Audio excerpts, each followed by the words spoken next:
I know that sometimes we see a middle-class child involved in prostitution and it gets more play in the media because for some peculiar reason we think that that child's entitled to a better level of care than a child who was born in a crack house. But we're not looking at all the facts. I'm telling you that children and young people who enter prostitution have had their sexual dignity taken from them. I know of cases where sports stars in high schools who had college scholarships have been raped by the track team or the football team, and they couldn't tell anybody, or they wouldn't tell anybody because they were afraid they'd be blamed. Their parents took them to therapists who wouldn't break confidentiality.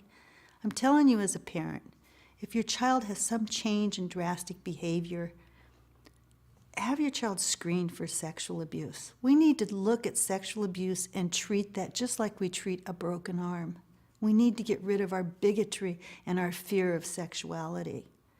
Children who have been sexually abused, young people who have had their sexual dignity taken from them, are very vulnerable to prostitution.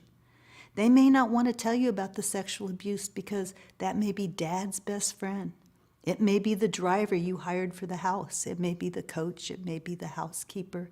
And maybe another family member. We have to take heed to the fact that our children are vulnerable sexually. They need to know that they can talk to us, and they need to know that we won't blame them.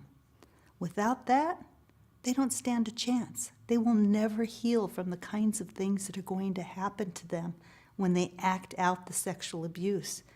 And God forbid, should they enter prostitution.